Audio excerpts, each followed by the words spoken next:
커맨닷컴 채널은 AMD, 라이젠과 함께하고 있습니다. 여러분 안녕하세요. 커맨닷컴에서 정보와 리뷰를 전달하는 정보맨입니다. 자, 최근에 여러분들 PC4에 25600, 즉 3200MHz 메모리가 출시를 하게 됐는데요. 이렇게 팀그룹 제품에 이어서 마이크로넷, 크루셜 제품도 이렇게 3200MHz 메모리를 국내에서 두 번째로 출시를 하게 되었습니다. 자, 그래서 오늘은 인텔 제품과 라이젠 제품에 이 3200MHz 메모리를 탑재를 하고선요, 그 다음에 작업과 게임 플레이를 했을 때 과연 어느 정도의 성능이 나오는지 이런 부분들을 같이 한번 알아보려고 합니다. 자, PC4의 25600, 3200MHz 메모리 같은 경우에는요, 인텔에서는 기본적으로 지원을 하지 않고 있고요. 3200MHz를 꽂더라도 2666MHz로 동작을 하는 이런 메모리입니다. 자, 이 제품 같은 경우에는 라이젠에서만 온전히 바로 꽂았을 때 3200MHz로 인식을 할 수 있다는 점, 이런 부분은 참고를 해주시면 좋을 것 같아요. 자, 그래서 라이젠을 꽂았을 때 오히려 기존에 하던 램 오버클럭이라는 개념이 없이 기본적으로 3200MHz를 여러분들이 즐겨보실 수 있다, 이런 부분이 특징인 것 같아요.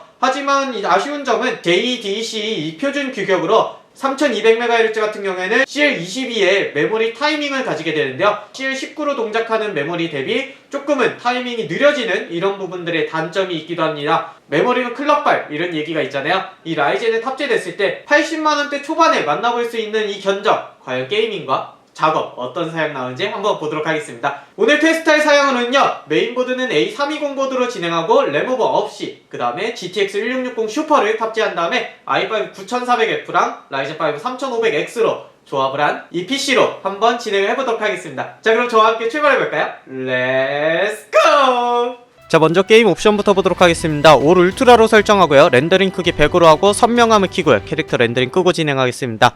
자, 왼쪽이 인텔 i5 9400F의 2666램, 오른쪽이 3500X의 3200램인데요 자, 이렇게 낙하를 할 때 보면 비슷하지만 그래도 라이젠이 조금 더 높은 모습을 볼 수가 있었고요, 낙하를 하고 나서 이렇게 파밍을 하는 과정에서도 보시게 되면요, 1에서 2프레임 적긴 하지만 그래도 프레임이 라이젠 쪽이 이기는 걸 볼 수가 있습니다.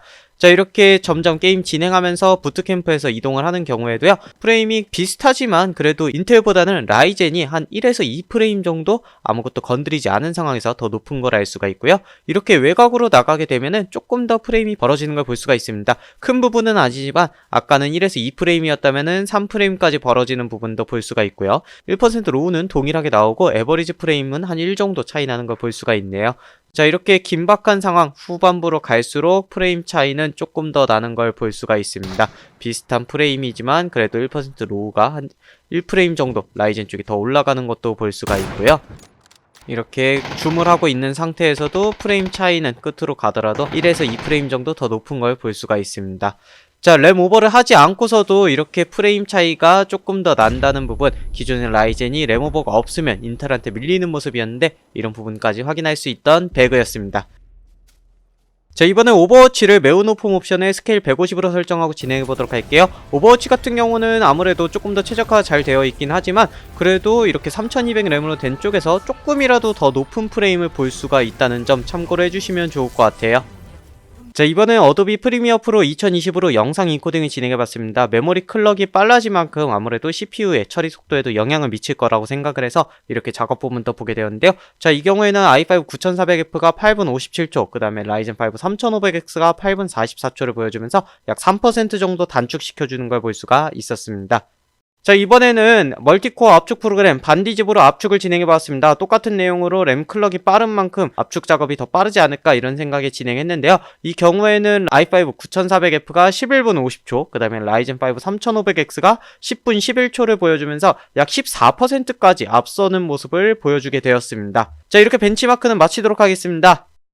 자, 이렇게 저와 함께 앞서서 라이젠 5 3500X랑 i5 9400F랑 메모리 3200MHz를 탑재했을 때 보급형으로 나오는 이런 PC에서 어떤 사양이 나오는지 게임과 작업을 한번 보셨는데요, 이번에는 한번 벤치마크 점수로 통해서 알아보도록 하겠습니다. 자, 우선은 CPU만을 측정하는 시네벤치 R20 기준으로 한번 점수를 보게 되면요, 멀티코어에서 9.7% 정도 라이젠 5 3500X가, 그 다음에 싱글코어에서는 무려 11.3% 정도가 라이젠 5 3500X가 더 높은 점수를 보여주게 되었습니다. 그 다음에 이제 그래픽카드까지 측정하는 3D마크의 타임스파이어, 파이어 스트라이커, 이렇게 두 가지를 보게 되면요, 우선 다이렉트 11 기반 파이어 스트라이커에서 피직스 점수 자체는 한 1%도 차이가 나지 않는 점수로 보여졌습니다. 하지만 컴바인 점수나 총점 같은 경우는 인텔이 오히려 조금 더 높은 모습을 보여주게 되었고요. 다이렉트 12 기반의 타임스파이에서는요, 인텔이 CPU 점수를 약 8% 정도 라이젠 5 3500X를 이기는 모습을 보여주었지만 총점 자체에서는 1.4% 정도 갭으로 확 줄이는 모습을 보여주기도 하였습니다. 자, 하지만 벤치마크와 게임은 항상 다르더라고요. 그래서 게임 배틀그라운드를 한번 보시게 되면요, 스케일 100에 올 울트라 옵션으로 설정하고 산옥에서 한번 녹화를 진행해봤어요. 처음부터 끝까지 보시게 되면 1에서 3프레임 정도 라이젠 5 3500X가 더 높은 모습을 보여주는 편이었는데요, 부트캠프에서 사람이 많은 상황에서는 인텔의 강점이 살아나서 그런지 1프레임 정도 라이젠이 높거나 혹은 같은 정도 수준을 보여주었고요. 그 다음에 후반부로 갈수록 오히려 2에서 3프레임 정도 라이젠 5 3500X가 더 높은 모습을 보여주게 되었습니다.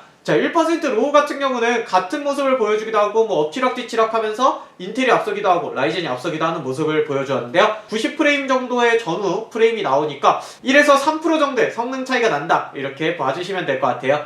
자, 오버워치 같은 경우에는 조금 더 최적화가 잘 된 게임이라서 그런지 프레임이 거의 차이가 없는 것 똑같이 보여주게 되었습니다. 자, 맵에 따라서는 조금 차이가 있긴 하지만 그래도 대체적으로 라이젠 5 3500X가 이기는 경우가 많았고요. 이펙트가 많을수록 오히려 라이젠이 조금 더 유리한 모습을 보여주었다, 이렇게 볼 수가 있을 것 같아요. 이렇게 램 자체를 올리다 보면 CPU적인 성능도 올라가기가 마련인데요, 그래서 인코딩과 압축 이렇게 작업까지 시행을 해봤습니다. 인코딩 같은 경우는 라이젠 5 3500X가 8분 44초를 보여줬고 인텔 i5 9400F가 8분 57초를 보여주면서 약 3% 정도 시간을 단축시켜주는 걸 보여주었고요. 압축 같은 경우는 조금 더 그래픽 영향도 더 없어서 그런지 압축 속도는 라이젠 5 3500X가 10분 11초, 인텔 i5 9400F가 11분 50초를 보여주면서 약 14%까지 단축시켜주는 모습도 보여주게 되었습니다. 자, 확실히 램 클럭은 2666MHz에서 3200MHz로 굉장히 많이 올라간 부분을 보여주긴 하지만요, 현재로서는 램 오버가 없이 CL19와 CL22 이렇게 보았을 때는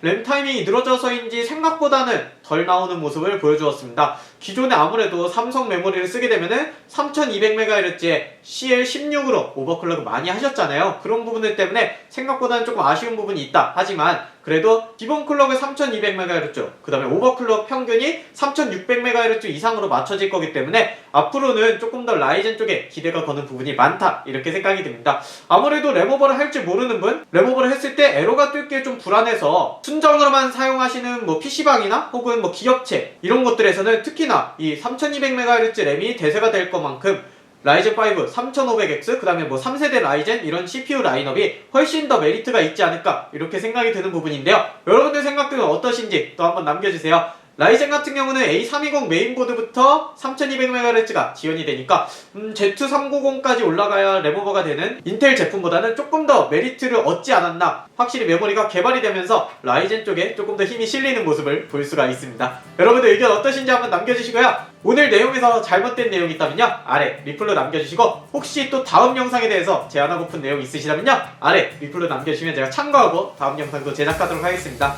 마지막으로 구독과 좋아요 부탁드리면서 저 또 다음번에 좋은 영상으로 여러분들 찾아보도록 하겠습니다. 여러분 안녕!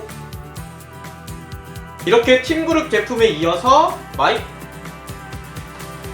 JDC